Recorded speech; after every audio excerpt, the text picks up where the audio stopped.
नमस्कार दोस्तों, मैं घनश्याम सराफ आज फिर आपके सामने एक नई वीडियो के साथ आया हूँ।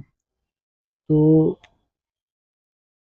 मेंटल मॉडल की सीरीज चल रही है और उसी का ये अगला मेंटल मॉडल है। इस मेंटल मॉडल का नाम है अपॉर्चुनिटी कॉस्ट। ये जो मेंटल मॉडल है, दरअसल ये जो टर्म है ये इकोनॉमिक्स में बहुत ज़्यादा इस्तेमाल की जाती है, अभी भी की जाती है, हमेशा से की जा रही है। पर जो चार्ली मंगर थे, जो बहुत ही बड़े निवेशक थे, उन्होंने इसको डिसीजन मेकिंग में भी इस्तेमाल करना शुरू किया और कई साइकोलॉजिस्ट ने भी इसको बताया कि ये बहुत साइकोलॉजी में डिसीजन मेकिंग में बहुत मदद कर सकती है आपके। अब ये काम कैसे करती है? देखिए, इसका इकोनॉमिक्स में बहुत ही सिंपल सा फार्मूला है। The cost of pursuing one opportunity minus cost of pursuing next best alternatives. जो डिफरेंस आएगा वही अपॉर्चुनिटी कॉस्ट है। अब सिंपल सा फार्मूला जैसा कि आपने सुना है, तो आप इसका अंदाज़ा भी लगा सकते हैं कि अगर आप कोई काम, कोई इवेंट, कोई नेटवर्क किसी सिनेरियो में हैं, अगर आप उससे हटकर किसी दूसरे काम, नेटवर्क और सिनेरियो में चले जाते हैं, तो क्या आपको कुछ गेन या कुछ फ़ायदा हो सकता है? जो ये फ़ायदा होगा वही अपॉर्चुनिटी कॉस्ट है। अब यहाँ तक तो सब कुछ सही रहता है, पर इकोनॉमिक्स में इसे कैलकुलेशन करना बहुत आसान होता है, per day to day life में इसे कैलकुलेट कैसे करेंगे, ये थोड़ा सा चैलेंजिंग रहता है। और डिसीजन मेकिंग में कैसे करेंगे, इसके कॉन्टेक्स्ट कैसे होंगे, ये थोड़ा सा चैलेंजिंग होता है।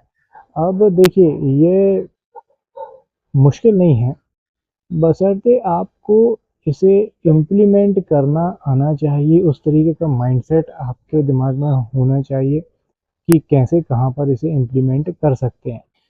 तो आगे बढ़ते हैं, सीधी सी बात है। सबसे पहले तो मैं एक उदाहरण देता हूँ आपको, जिससे आपको यह आसानी से समझ में आ जाएगा कि मैं कहना क्या चाह रहा हूँ।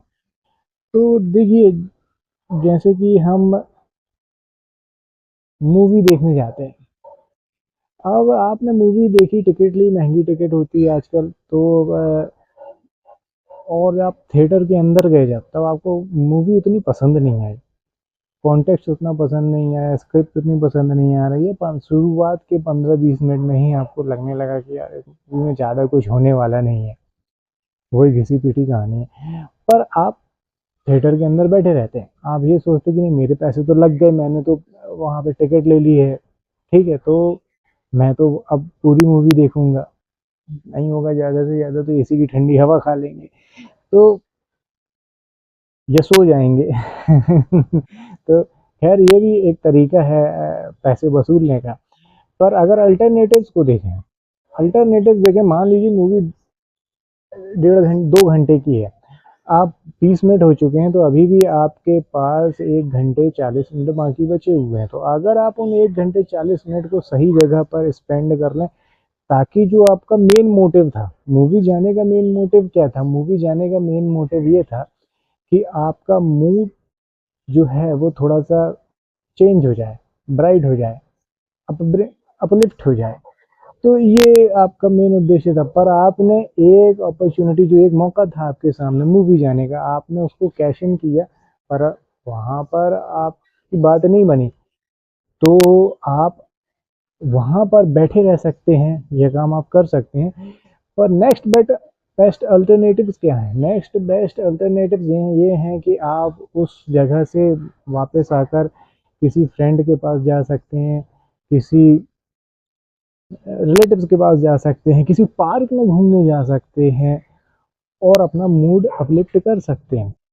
देखिए, अगर आप किसी पार्क में चले जाते हैं, किसी फ्रेंड के पास विजिट करने चले जाते हैं, तो हो सकता है कि आपको भूली बिसरी यादें याद आ जाएं, उस फ्रेंड के साथ जो इवेंट हुए थे वो आपको याद आ जाएं, और पुरानी यादों को ताज़ा कर लेने से कई बार मूड अपलिफ्ट हो जाता है। तो ये एक तरीका हो सकता है। और दूसरा तरीका ये हो सकता है कि आप पार्क में घूमने जा सकते हैं। आप, ऐसा कहा जाता है कि साइकोलॉजी में, कि अगर आप वॉक ही कर लें, रोज आधे घंटे 1 घंटे की वॉक कर लें, तो आपका मूड काफ़ी हद तक अपलिफ्ट हो जाता है। तो यह एक तरीके का आप गौर करेंगे कि आपने बेस्ट अल्टरनेटिव्स को इनमें से चूज़ कर लिया। तो बेसिकली आप जो मौजूदा ऑप्शंस हैं उसमें से एक बेहतर ऑप्शंस आप चूज़ करें, जो आपके लिए, जो आपका मेन मोटिव है उसको फुलफ़िल करे। बस यही अपॉर्चुनिटी कॉस्ट है। अब इसको आगे लेकर जाते हैं कि जैसे हम इस सीरीज़ में 4 कॉन्टेक्स्ट में बात कर रहे हैं, तो वो 4 कॉन्टेक्स्ट हैं: career, professional life, social life और फैमिली लाइफ़, और उसके बाद मेंटल स्टेट। तो शुरुआत करते हैं करियर से और प्रोफ़ेशनल लाइफ़ से। देखिए, अगर आप करियर पर पहले फ़ोकस करते हैं, कि जैसे आपको कोई जॉब अपॉर्चुनिटीज़ मिलती है या कोई प्रमोशन की अपॉर्चुनिटीज़ मिलती है, तो आप कंपनी स्विच कर रहे हैं। तो ज़्यादातर लोग जो होते हैं वो सिर्फ़ और सिर्फ़ सैलरी देखते हैं, कि मुझे बड़ा पैकेज मिल रहा है वहाँ पर। पर अगर कोई सही में समझदार बंदा होगा, तो वो ये सिर्फ़ और सिर्फ़ सैलरी नहीं देखेगा।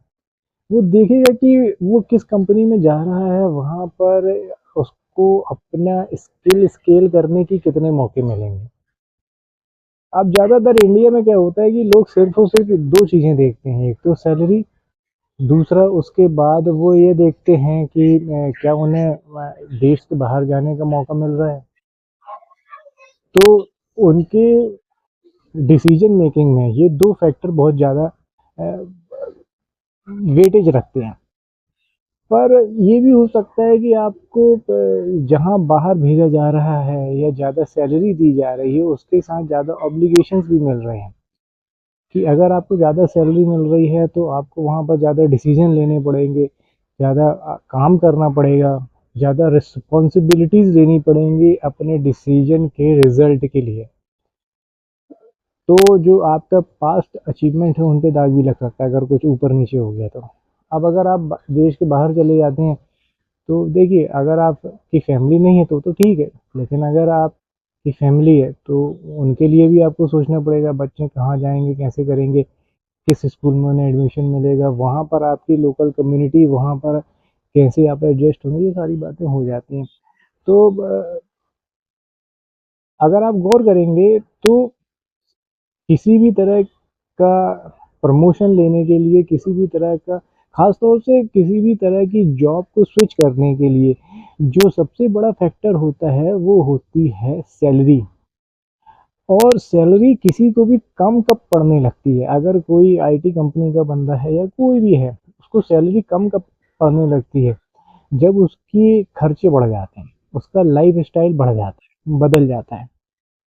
अब देखिए, लाइफ स्टाइल तो धीरे धीरे सबका बदलेगा, एक ना एक दिन सभी को बदलना पड़ता है, अपग्रेड करना पड़ता है, मैं बदलना नहीं कहूँगा। पर अगर इसकी मेन वजह ये नहीं होती कि आपकी सैलरी कम पड़ने लगी है। कई बार और ज़्यादातर ये होता है कि आपकी जो सैलरी का मिसमैनेजमेंट है, पैसे का जो मिसमैनेजमेंट है, वो असली वजह होती है। जिन लोगों ने सही तरीके से पैसे को मैनेज कर लिया है ना, उनमें से आपको बिरले कई लोग ऐसे मिलेंगे जिन्होंने साल 2 साल इंडिया में जॉब की, साल 2 साल बाहर जॉब की, वापस आके फिर इंडिया में जॉब की और इतना अच्छा सरप्लस जोड़ लिया, इतना अच्छा इन्वेस्टमेंट के जरिए एक कैपिटल खड़ी कर ली कि अब वो रिटायर्ड हो गए। 45-50 साल के लोग रिटायर्ड हो चुके हैं।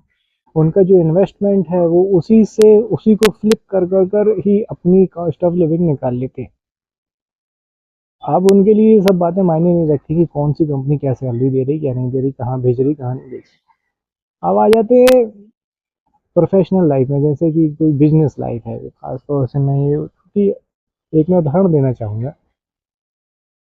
अगर आप कोई भी नया वेंचर शुरू करते हैं, तो जो मेन मोटिव होता है वो होता है कि जो पैसा आप अभी कमा रहे हैं, जो ग्रोथ आप अभी देख रहे हैं, उससे एक्सपोनेंशियली आप ग्रोथ कर सकें।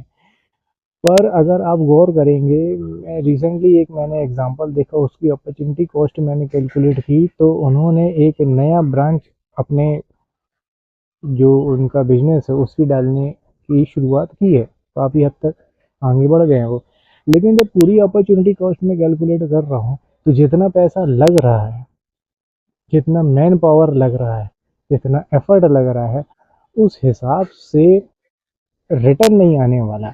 दूसरी बात यह भी है कि एक ना एक दिन उन्हीं के बगल में कोई ना कोई आ जाएगा, जो प्रोडक्ट वो ऑफर कर रहे हैं वही वो ऑफर करेगा, और हो सकता है कि उनसे आधे परसेंट कम में बेचना शुरू कर दे।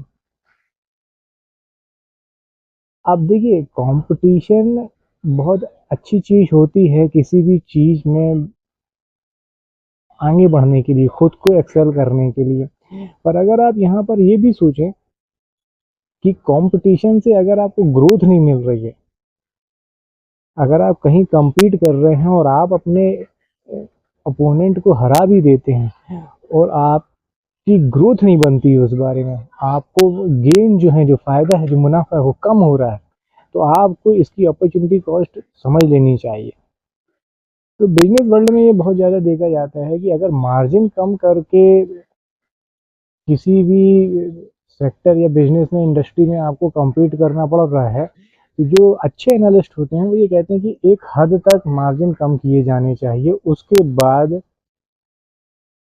स्टेबल हो जाना चाहिए। स्टेबल हो जाने के बाद भी अगर आपका कंपटीशन मार्जिन कम कर रहा है, तो बिजनेस छोड़ देना चाहिए, उसी को खाते रहने देना चाहिए। क्यों? क्योंकि जब लॉन्ग टर्म में अगर आप घाटे का सौदा कर रहे हैं, तो एक ना एक दिन आप बाहर हो जाएंगे। तो इससे पहले compete करते करते आप बाहर हो, आप अपना आपको सेव करते हुए बाहर हो जाएं। वो जो compete कर रहा है, वो जिस मार्जिन पे बेच रहा है, उसने पूरा मार्केट खराब कर दिया, तो वो तो मिटने ही वाला है।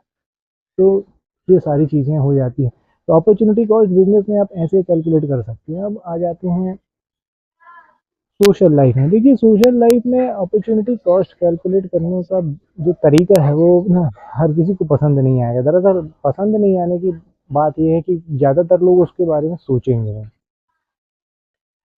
सोशल लाइफ ये है कि आपके कोई फ्रेंड सर्कल है, आपके नाते रिश्तेदार हैं, आपके रिलेटिव्स हैं, आपका कोई एक नेटवर्क है जिसमें सभी तरह के लोग हैं। अब आपको ये कैलकुलेट करना है उसमें कि क्या वो नेटवर्क में जो लोग हैं, जिनके साथ आप डे टू डे बेसिस पे इंटरेक्ट होते हैं या ओकेशनली इंटरेक्ट होते हैं, क्या उनके साथ रहने से आपका मूड अप ब्राइट होता है, मतलब और एनहेंस हो जाता है, या आपकी कोई प्रॉब्लम्स हैं जो किसी भी तरह की हैं।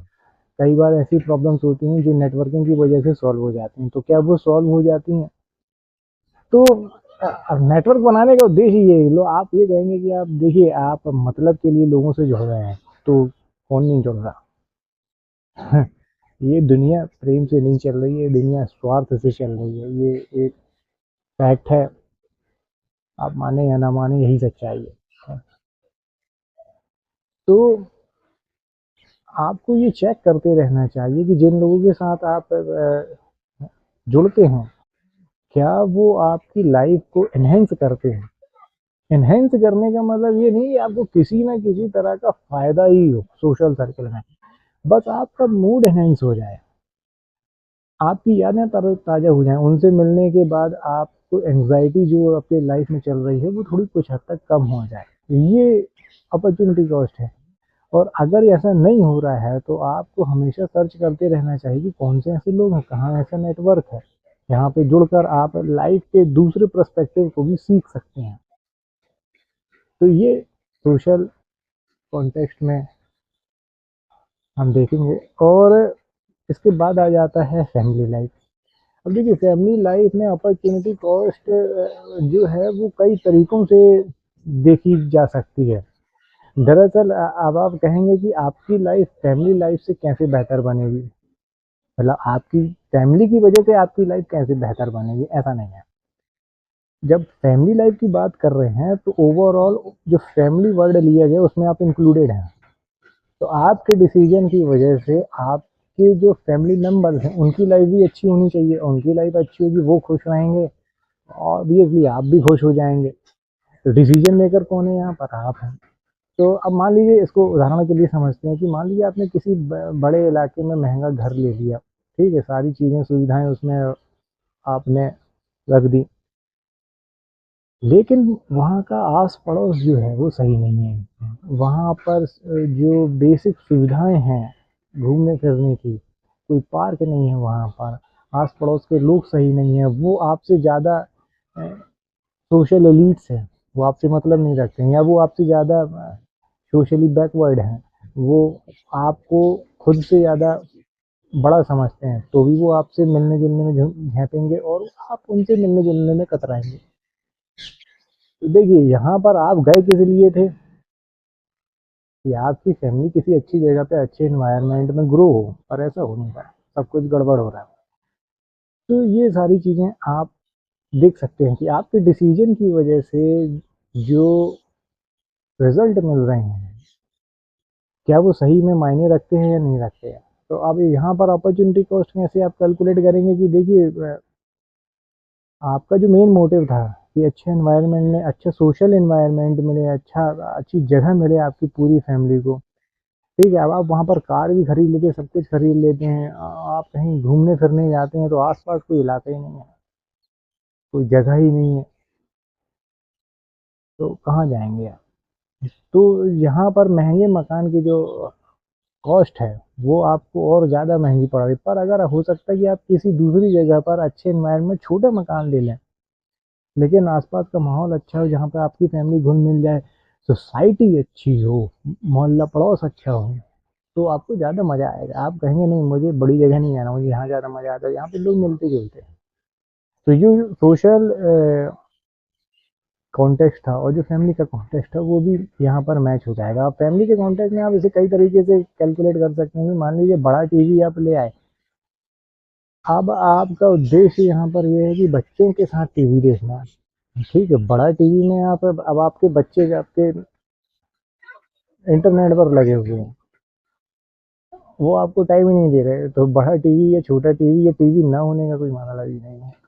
तो ये भी आप एक अपॉर्चुनिटी कॉस्ट है कि यहाँ पर आप फैमिली के कॉन्टेक्स्ट में आप ये ज़रूर देखें कि आप किस तरीके का समय, किस तरीके के रिसोर्सेज अपनी फैमिली के साथ शेयर कर रहे हैं, जिससे आपकी फैमिली लाइफ अच्छी हो सके, ठीक है। अब इसके बाद आ जाते हैं मेंटल स्टेट पर। देखिए, मेंटल स्टेट जो, जैसे कि हमेशा होता है कि पहले के 3 कॉन्टेक्स्ट से मिलकर बनती है, पर कई बार ऐसा होता नहीं है।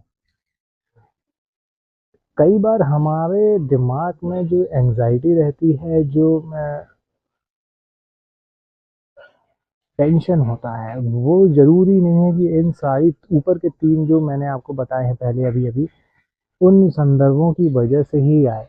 कई बार हम ये सोचने लगते हैं कि देखिए यार, वो बंदा मुझे दिख रहा है ना, देखो वो यार ये काम गलत कर रहा है, उसको सुधार दो, उसको बता दो यार, मत करो, ऐसा मत करो, ठीक है ना। अब यहाँ पर आप अपनी तजुर्बे का, अपने ज्ञान का उस जगह इस्तेमाल कर रहे हैं जहाँ पर वो बंदा आपकी बात सुनने ही वाला नहीं है, वो आपको वेटेज ही नहीं देता, उसके जीवन में आपकी अहमियत बहुत कम है। तो आप उसे कितनी भी कीमती सलाह दे दें, कितने भी कीमती तजुर्बे का ज्ञान दे दें, वो आपकी बात नहीं मानेगा। अब जब वो नहीं मानेगा तो आप उसके बारे में देखो, इसके साथ ये नहीं कर रहा, इसका भविष्य क्या होगा, ये होगा। देखिए, आपने अपनी मेंटल स्टेट किसी दूसरी की वजह से खराब कर ली। तो अगर आप गौर करेंगे तो हर किसी को सुधारना हमारी जिम्मेदारी नहीं है। कुछ लोग जिस पोजीशन में हैं उसकी वजह वो खुद हैं। हर किसी को सही तरीके के मौके मिले हैं, कुछ लोगों को एडवांटेजेस मिले हैं कि भाई हाँ, वो किसी अच्छे परिवार में हैं, किसी अच्छे सर्कल में हैं, किसी अच्छी सोसाइटी में हैं, तो उस वजह से उन्हें वो मौके मिले हैं। पर जो नहीं है, वो अपने बलबूते पे ये अचीव कर भी सकता है, वो अपने आप को बदल सकता है धीरे धीरे करके। इसके मेथड्स हैं, तो आज के इंटरनेट के दौर में ये जग जाहिर है, इसे किसी से, किसी ने भी इसे छुपाया नहीं है। तो आप इन चीज़ों को गौर करेंगे तो दूसरे की वजह से अपने दिमाग में प्रेशर डालना, ये मेंटल स्टेट के लिए एक अपॉर्चुनिटी कॉस्ट है जो हमेशा महंगी रहेगी। तो अगर आप सोचते हैं आप अपने तजुर्बे का इस्तेमाल करना चाहते हैं, तो सिर्फ़ और सिर्फ़ अपने लिए सोचें, एक हद तक दूसरों के लिए सोचें, जहाँ तक आप उन्हें इन्फ्लुएंस कर सकते हैं, इसके बाद मत करें।